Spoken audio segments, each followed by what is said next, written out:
This is the part of my job that I hate, okay? This gotta be the worst part.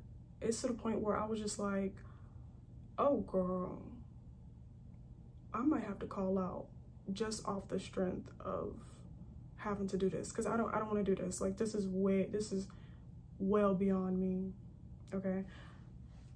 Y'all, I literally had to hype myself up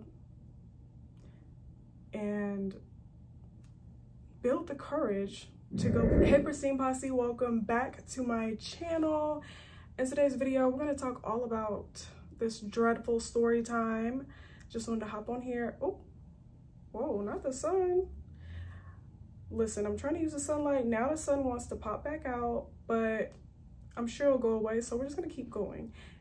Anyways, let me tell y'all about this story time. It was crazy, okay? First things first, let me tell you about the trip. So I was awarded a 3-day trip, right? 3 legs on the first day, 5 legs on the second day, 4 legs on the third day. Crazy. Like, no one wants to work that hard, okay? So because I'm a line holder, I do have the opportunity to drop trips, but we don't have any reserves. So now I can just post trips and like potentially put money on them to give to other people, swap with other crew members who are also line holders, all that jazz. So I tried my best to post it, give it away, break it up, but nobody wanted to break up those 5 legs, and I don't blame them because I also did not want to work the 5 legs. But I was able to drop the first 2 legs of the 3-day, so that was good. So the first 2 legs were dropped. So for me, it was going to be just 1 leg on the first day, 5 on the second day, 4 on the third day. I just had to suck it up and take that L because I didn't want to waste a call out on it because nothing was wrong with me. And it's like, girl, just get it over with. Honestly, I just have to tell myself, girl, at least you were able to drop the first 2 legs. So day 1 is easy, and I can just prepare you for day 2 of the 5 legs. Fast forward to the day of the trip. I am the aft flight attendant, so I'm working in the back, and my crew is cool. Everything is good there. We had a full flight. We were going to Houston, Texas. So from DFW to Houston, that's a quick flight, but majority of the times it's always full. So I don't know how the Houston flight attendants commute to get to Dallas, because I feel like that's a tight commute, but thank God I am not commuting. Anyways, so we're boarding the plane. Literally, the second passenger is this man. He rushes all the way to the back and he's like, may I use the restroom? I have to use the bathroom. I'm like, yeah, sure. I step to the side, I let him use the restroom. This is not a huge pet peeve. It's really not, but it's like, sir, why not use the restroom in the airport? Like, why do you want to use that tiny little squatty potty? Ew, like, no, why do you want to use the lab? Like, I don't know why people will run to use the lab when you had all that time to use it when you were at the gate. I don't understand that. But so I let him use the bathroom, right? Now, mind you, this is a full flight, so we're boarding people up. I also have a UM on board. So the UM is in the back with me. As she's chatting me up, I smell something deadly. Okay, so I'm like, it's coming from the restroom. So the gentleman is still in the restroom, and I'm busy, you know, supervising the UM and just observing the rest of the plane. But I'm like, I don't remember him flushing the toilet. So I put my mask on because I was like, okay, it smells deadly. It smells quite rancid. Like, let me just put my mask on, just keep it moving. So I'm helping other passengers because these passengers on board will just hop on and sit anywhere they want. Like, this is Southwest. No, ma'am. Where's your boarding pass? Let's take a look and see where you're supposed to sit. At this point, after I have helped a few passengers sit in their correct seats, I go back to the back And now passengers are like, what is that smell? It smells nasty. They're like, mind you, I know what they're smelling, but I don't say anything. I know it's the guy in the bathroom, but I'm like, don't, you know, I don't want to put him on blast, so I don't say nothing. And I was just like, oh, do you guys need a mask? Let me, you know, we have a bag of masks. I'll be happy to pass them out. So I'm passing out masks. Now, mind you, I still have my mask on, and I start to smell. I start to smell this smell through my mask at this point. And I'm like, what's tea? Like, this is not the regular number 2, okay? Like, I've smelled plenty different types of number 2, especially when I have these morning flights and we give out coffee.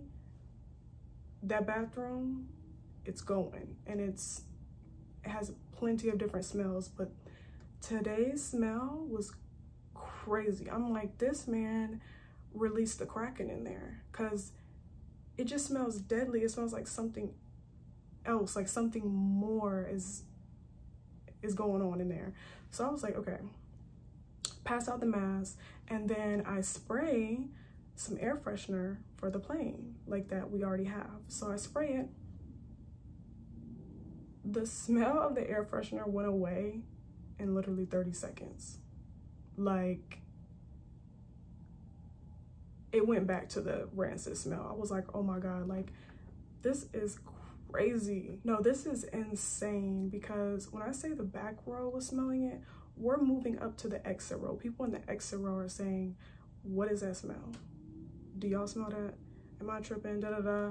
And I'm just like, I have my mask on. I'm just acting clueless, like, oh, I don't know. Do you need a mask? Let me get you a mask. Let me get you a mask. The people in the back are starting to put 2 and 2 together. They're like, someone's in that bathroom blowing it up, like, because this is crazy. So I'm just giving the mask out, and I don't want to say anything because I'm sure the person in the lab can hear them talking about him. And I don't want the man to like be embarrassed or feel bad. So I was just like, I have a mask if you need a mask. And I have some air freshener. So I'm spraying that around. That little spray not doing nothing. Okay, y'all, I'm smelling it through my mask. I was like, I gotta take a break. I go up to the forward of the aircraft, go talk to the forward flight attendant. And I'm like, girl, I need to tell her what's tea. This man is still releasing the Kraken back there. Like, he's been in there the whole time that we've been boarding, y'all. So that's what, 20 minutes of boarding, 20 minutes of sitting in the back on that toilet. So I'm just like, this is crazy. Mind you, I never heard any flush. So I'm like, are you just letting it just marinate in the toilet? Like, please, the least you can do is do a courtesy flush. Like, come on.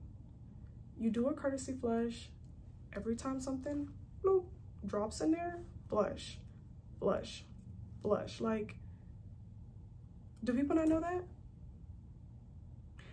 Today I'm telling you, please do a courtesy flush. Anything, something solid drops in there, just flush, okay, to keep the smell down as much as you can. So I'm telling the flight attendant, I'm just gonna go knock on the door and tell him to flush the toilet, because like, that's the least he can do, and I'm just gonna make sure he's good. So I'm on my way, making my way to the bag to go knock on this door. Quick commercial break. Let me show y'all what I packed for my little 3-day. So we have some Cuban black beans. That's gonna go with some salmon and some chicken that I cooked. And then we have our meal that we can eat on the plane. Y'all remember when I used to have the apple cinnamon oatmeal? We done leveled up, no sugar, gluten-free oatmeal. And I'm gonna add some berries with it for natural sugar. So, you know, we done came up trying to limit that sugar. We got our hearty sardines, you know, not the best, but health is wealth. We want that nice skin and healthy body. So yeah. Then I have a blueberry muffin. And then I have a protein blueberry muffin. I actually tried this for the first time. I'm gonna say 6 out of 10. Low-key 7 out of 10 if you know, think positive. Muddy Bites, I had to treat myself after that day. I'm glad I brung them. And then True Fruit, which is like chocolate covered bananas. So good. And then I want to show y'all, have you ever heard of Eatseas? Okay, I don't know if Eatseas is around the country of the US, but it's in Dallas. So at 8:45 to 9 p.m. they have a red dot sale. Everything that has a red dot is half off. Y'all, I got all of this stuff for, I believe it was $22 altogether. 22. Look at all that. That's a lot. So yeah, if you're looking for a good deal, hit up Eatseas. All right, y'all, that's my lunch. All right, y'all, I had to insert that little commercial break, but please drop a Kraken emoji. Drop a squid emoji if you're still here with me. Squid emoji down in the comments for me. Anyways, knock on the door, knock, knock, knock. I was like, hi, sir. Everything okay in there? And he was like, yeah, I'm fine. And I was like, okay, well, we're done boarding and we're just finishing up. And I just wanted to make sure that you're okay. Pause. Mind you, this man did not lock the door. Sir, why did you forget to lock the door? I don't know. He didn't lock the door, and I'm glad nobody came in behind him. But I'm like, obviously, whatever emergency he had was so serious that he forgot to lock the door. So the door was not locked. Of course, I'm not gonna lock it from the outside, so I just didn't do anything. I just stood in front of the door. Okay, so back to as I'm talking to him, I was just like, okay, well, I didn't get a chance to make sure that everything was working in the restroom as far as the water and the sink and the toilet. So if you don't mind, could you just flush it for me to see if it works? I just want to double check because I don't want us to be in the air and the toilet doesn't flush. So then he was like, yeah, I'll check. So I don't hear no toilet flush. So I'm like, do you mind checking now for me? And he was like, oh yeah, sure. Flush. So I'm like, okay, bet. Now that was the first flush that I've heard. So I'm like, okay, whatever he was doing in there, whatever is deadly, has at least I've heard one flush, so it has went down the drain. So I tell him, you know, thank you so much. We are finishing up, but take your time and just let me know if you need anything. I'm right outside the door, okay? He was like, okay, I'm actually almost done. I was like, okay, cool. After we finished boarding and like maybe 5 minutes after, the gentleman comes out of the restroom. Y'all, this man looked like he was drained, okay? That's number one. He looked drained. He looked a little bit pale. He was sweaty, and he had a little bit of like vomit residue right here. Bless his heart, like bless his heart. I was like, oh my goodness, like, is he gonna be okay?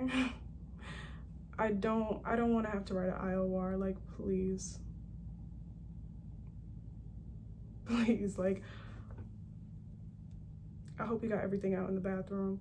So he goes back to his seat and he's chilling. He does kind of look a little bit sweaty, but kind of like the aftermath of whatever was going on in that bathroom. So the maintenance issue is complete and we're about to pull the jet bridge. But before we close the jet bridge, the other flight attendant was asking me, okay, do you think it's gonna be okay, or do we need to get him off the plane? Because, you know, he was in there for a while and the whole plane smells, okay? So I was just like, okay, let me go check on him. So I go up to him and I was like, hey, like, how are you feeling? And he was like, oh, I'm fine. I just shouldn't have had that Whataburger. Whataburger, whatever it's called, you don't have to worry about me going there. I've never been, and that confirmed that I never will go. Because I will never forget that smell. It smelled like something died.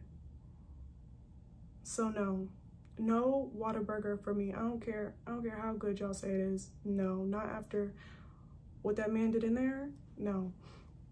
So he was like, yeah, I shouldn't have had that Whataburger. And I was like, oh, okay, well, do you need anything at the moment? And then I was like, would you like water? And he was like, yes, can I get water and like a cup of ice? And he was like, maybe a bag, an extra bag just in case. And I was like, okay, well, I got him that stuff. And I came back and I said, okay, well, we are about to take off and it's gonna be about a 45-minute flight because it's a short flight from Dallas to Houston. So I said, it's gonna be a short flight. However, I just wanna make sure that you're feeling okay. If you're not, we can take you off and we can book you for another flight if you like, just so that, you know, you're in a good headspace to take the flight. I want you to be okay. And he was like, no, I'll be fine. I'm sure I'll be fine. I think I'm good. And I was like, okay, cool. Now at this point, as I'm talking to him, he does seem like he's calmed down. He's just tired, which I can understand because he was in there for a minute. But I was just like, okay, I think he's fine. Just from like assessing him, I was like, I think he's fine. Like, he's still conscious, things like that. He knows the source of why he was in the restroom. So it's not like, you know, it was something beyond that or, you know, anything like that. So I was just like, okay, I think he'll be fine. So me and the other flight attendant were like, okay, we're gonna go ahead and keep it going. So we closed the main cabin door and we're about to take off. But before we take off, I have to go and check the bathroom and see if he made a mess or like if it's clean or if it needs to be clean, because we may potentially have to get on another aircraft if no one can use the restroom. This is the part of my job that I hate, okay? This gotta be the worst part. It's to the point where I was just like, oh girl, I might have to call out just off the strength of having to do this, because I don't want to do this. Like, this is well beyond me, okay? Y'all, I literally had to hype myself up and build the courage to go and open up that lab door just to see what's inside and make sure it's clean. So I have my mask on, I go back there. Quick commercial break. Now let's get into this hotel room. Starting off with the bathroom. A little 1-2, nothing too fancy. At least we got a skylight. You know, I'm not complaining. I also got the handicap room, which I'm not complaining because the handicap room is always bigger and a little more spacious, you know? So I like it. We have a microwave, standard, and it was clean. And then we have a refrigerator. I love when it has the little like freezer area so I can freeze my ice pack so I don't have to take it downstairs in the lobby. So that's always good. And here's the rest of the room. Cozy pull-out bed. I mean, y'all let me know the stars. I love a TV that I can like tilt over to the side, like move around and adjust. It's always a plus. And then, y'all, I got the best view of the hotel, baby. Look at that. Y'all, give me the stars below. All right, let's get back into this story time. I go back there, I open up the door. I don't know. Y'all, by the grace of God, it was clean in there. It was literally squeaky clean. There wasn't even residue in the toilet.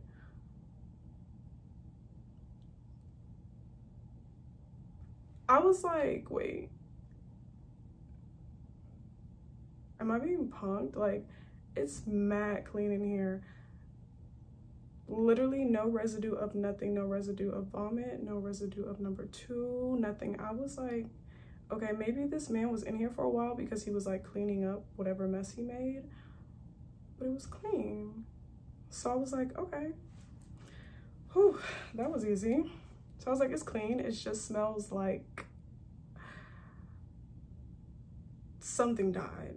So we take off, we're in air. Y'all, that smell did not leave the plane. I just gave up spraying the air freshener because the air freshener wasn't doing anything.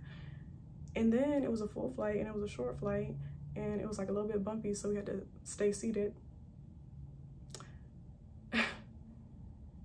It smelled so bad. I got lightheaded. That's when you know it's bad. I got lightheaded. I was like, oh my God. I was planning on doing content after. I was like, oh no, content is done. I'm irritated. I'm irritated. This smell is crazy. I'm lightheaded now. I'm hungry. I just want to get off this plane. And I was just hoping to God that this man doesn't do anything in that bag, because I'm like, if the toilet couldn't get that smell going, that bag is not going to save him, okay? Or save us on that plane from that smell. By the grace of God, he just went to sleep. He went to sleep that whole time. He was fine. We landed, we deplaned. Of course, everybody on the plane was like, it smells absolutely disgusting. Oh, my bad, let me backtrack. When he came out that bathroom, everybody was looking at him like,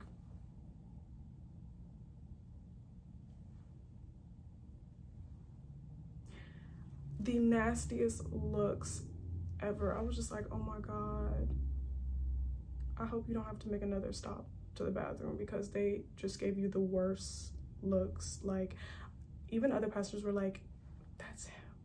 He was in the bathroom. It came from him. Like, so rude, so rude. Like, I would never do that, but it's also not my job to be entertaining that either. So I'm like, I'm not engaging in that. Y'all being messy, and that's me. Like, just put your mask on and sit back and enjoy your flight. Like, don't do too much. But y'all, it was crazy. It was crazy. And I say all this to say, please, no Whataburger. That's number one. None of that. Number two, let's all practice the courtesy flush. All right. Number three, oh, also, if you can, you know, get some tissue, put it down in the bottom. Well, not, you don't have to like actually lay it down, but get some tissue, put it down, and then do your business, then flush, so we don't have to see no skid marks or any residue. That's the best way to do it. Because of course, I'm not gonna say, don't use the bathroom. No, handle your business in the bathroom. If you have to, you have to go. But there's ways to go about it so it does not disrupt the peace of everybody on board. Like, that was crazy. That was intense. And I'm glad it's over. I've never had that happen. I've never like been on a plane where the smell of the restroom fills up the plane. I've never had that happen. That took me out, okay? All right, y'all. I'll see you in the next video.